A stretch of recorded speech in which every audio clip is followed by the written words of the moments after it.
Right then, people, we're back inside the building. Just gone 3 minutes past 9 here. This is Trickstar Radio, and this morning we are joined by a very, very special guest indeed. A living legend of UK rap music, in my opinion. Someone who has been putting in work for years and years and has been one of the kind of most talked about names within that UK rap music sort of circle for a hot minute, in my opinion anyway. Man like Genesis Elijah is in the building. How are you doing, sir?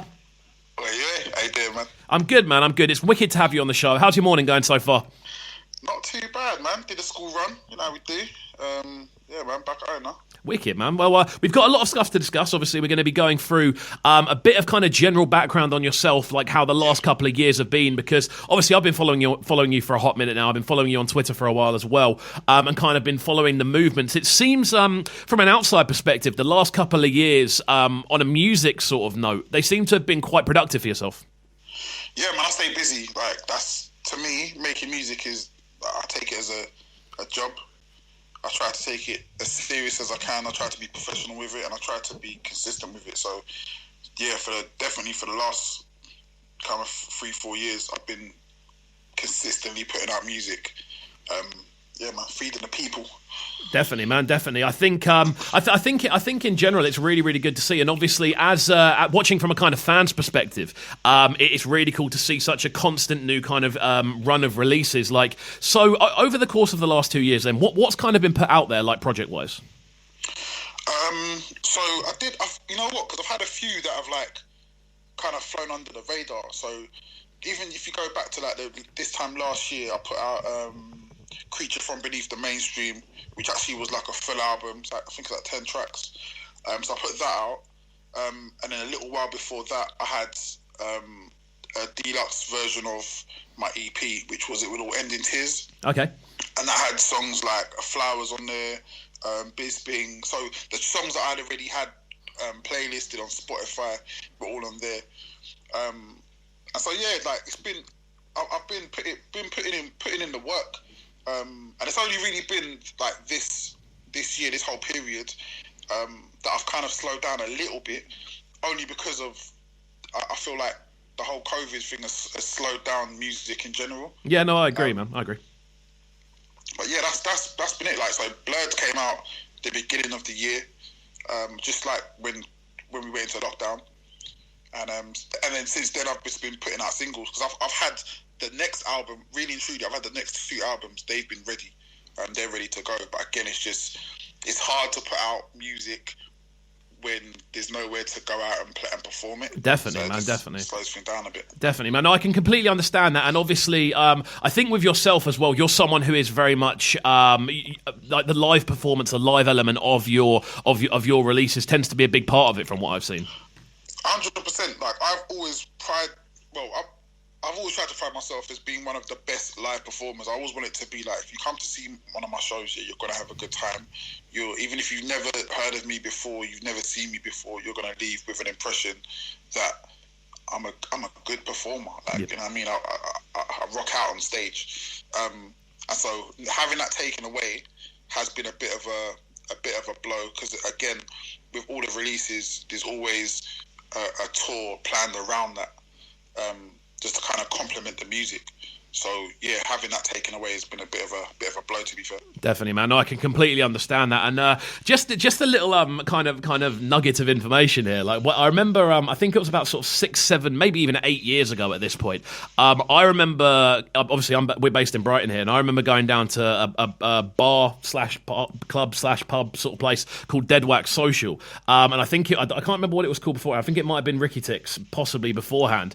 But I remember seeing you literally pop up and perform there, and I didn't even know it was happening, and I remember watching it. And as you said, in regards to like being a live performer, I can definitely back that, because it was such an encapsulating thing to watch, and it was a small crowd. It wasn't a crowd that were particularly aware of what was going on, but within about 5 minutes, the room was just like a circle around the microphone, you know? Oh, was that the one where Brad and Bowman turned up as well? Yeah, I think so. Yeah. Yeah, that was crazy. But yeah, Brighton's always a good spot, man. That's probably one of my favourite places to perform. Since I started making music, Brighton has always been like the spot we've always tried to hit, even from like Concord 2, all those clubs. Like, that's always been a good spot, because I think it's a place where there's a lot of musicians, a lot of people that appreciate music. But yeah, my thing is always like, if I'm in the room you're gonna know about it. Yeah. And that's always the goal. Like, get people to turn around. People that have never heard of you before. How do you get them to? How do you get their attention? And that's to me, that's what rap is about. Live music is about. It's about getting the attention, man. Definitely, no. I 100% agree, man. And I think, as I said, that's something that I've experienced firsthand, kind of watching yourself and watching this room become encapsulated with your sort of live performance. Something you kind of touched on there, obviously, was the fact that during this period we've had a lack of live performances, obviously, and obviously with it being a big part of your sort of musical process, has that kind of affected the fact that you're not able to kind of play out shows and go and do live performances? Has that affected your inspiration levels when it comes to writing and recording? Nah, definitely not. Because of the way that I write, the inspiration always comes from whatever I'm going through. Okay. So it literally it doesn't really matter what's happening in the world. And case in point, I think the Blurred album, because the album is really, so let me break it down to you. So the plan was, at the beginning of 2020, there was supposed to be an album called Vision. So Vision was ready to go. It's all finished, all done. Spent ages getting it ready, whole bunch of features. So as soon as we're getting ready to put it out, COVID happens, everything shuts down. So that put us in a position where we were deciding, well, what do we do? Do we wait? And can we afford to wait? Can I afford to not have any music out for the rest of the year? And the answer to that was no. So it's like, well, what can we do before we put Vision out? So Blurred was the one that came first. So we said, okay, it's a 2-part album, Blurred Vision. So because it's kind of like stopped our plans. So Blurred really was just about being in lockdown, dealing with all the things we're dealing with, especially in that first couple of weeks to a month, because everybody was in the same situation where nobody really knew what was going on. We didn't know how long it was going to last for. We couldn't go anywhere. We couldn't go to the shops. The shops are empty. So it's just that whole feeling, and that's what I used to make that album and really just put that into music form and just really give it a soundtrack. So regardless of whenever you hear the album, it's going to take you back to that time, whether it's a positive or a negative. It's really just a point in history. Definitely, and that's the way I make music. So regardless of what's happening, I'm always going to be able to draw inspiration from that. Amazing, man. Well, it sounds like more than anything else, you are essentially you're essentially narrating life to an extent, which to a lot of people and myself included is one of the like primary tasks of a musician of any kind of format. Just you're supposed to be able to kind of essentially transmit what's happening in your life into a musical format, and it definitely sounds like with that album that was something you accomplished.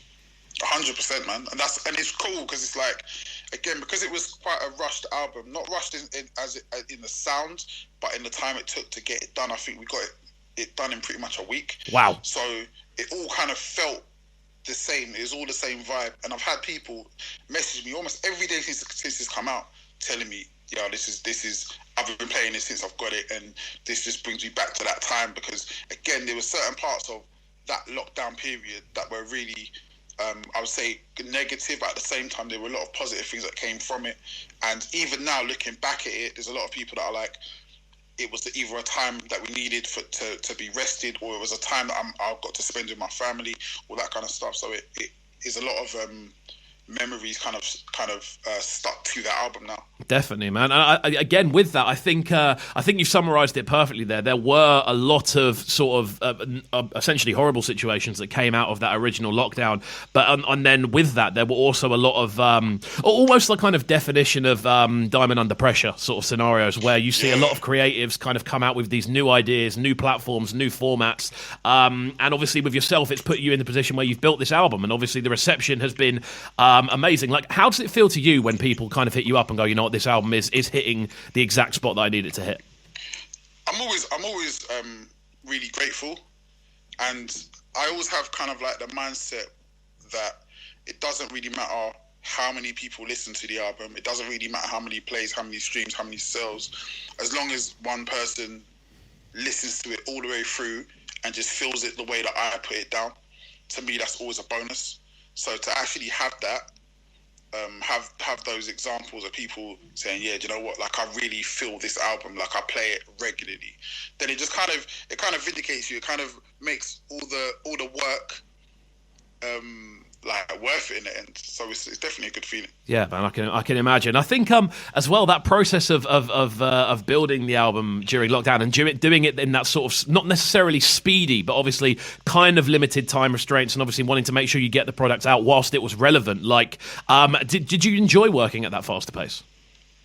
Do you know what? Because of the way I work, it actually wasn't a faster pace. I usually record every day anyway, and I'll probably record maybe 2 to 3 songs on most days. So to me, that's quite a normal pace to do things. And I think as well, because there was no other distractions, so I didn't have to go anywhere, I didn't have to be anywhere. So it put me in a position where I was free to just make as much music as I wanted. At the same time as well, I was hooked up with a producer called Shapes, and this was like the first kind of project that we kind of worked together where he was mixing and mastering it, but also he was kind of adding to the production. So I'd have like a second set of ears to kind of go over it and go, oh, you need to change this or change that, add that. So the process was probably the easiest process I've ever had making a project, because it was a case of me I do my bit, he does his bit, track's done. On to the next one. Amazing, man. I think obviously we're big fans of Shapes on this show. He's been on the show a couple of times, and in general, I think what he's been doing recently as well, it's really exciting to when I saw you two were linking up, it was something I looked at and went, that's quite exciting to look at, purely because of how versatile I know he is, and then again how versatile I know you are. And I think that idea of versatility here actually brings us quite nicely onto the first track we're going to run today. This one goes by the name of Radio, and it does feature Rico Dan and Grim Sickers. So talk to me about how this collaboration came together. So this is when I said to you about the album, the Vision album, this was one of the tracks for that. So what happened was I was thinking of people I wanted to do features with, and I had this long list of artists, kind of like a dream list of artists that I wanted to work with. And the problem I was having at the time was I didn't have enough music, so I'd be like, right, I want to work with this person, that person. I'm like, well, what beat would go with that, and how would this happen? And again, because the way I make beats is so sporadic as well, it wasn't coming as fluid as I'd like it to. So one day I was kind of messing around, and I made the beat, and I was like, okay, this could be something.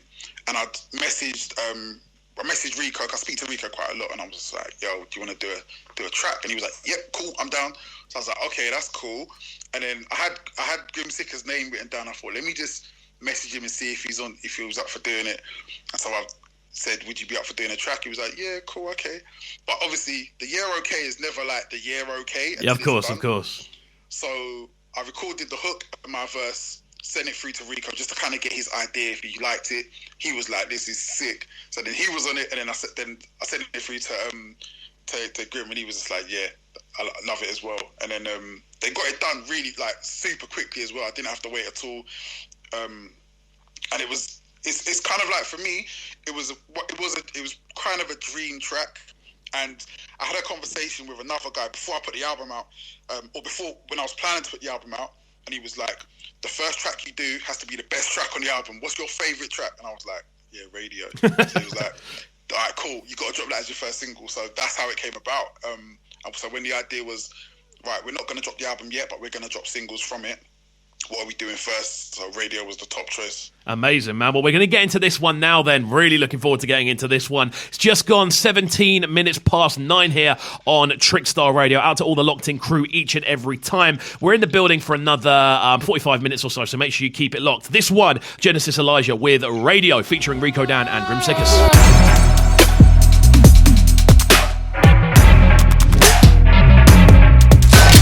Breakfast with CubCamTV. Trickstar Radio.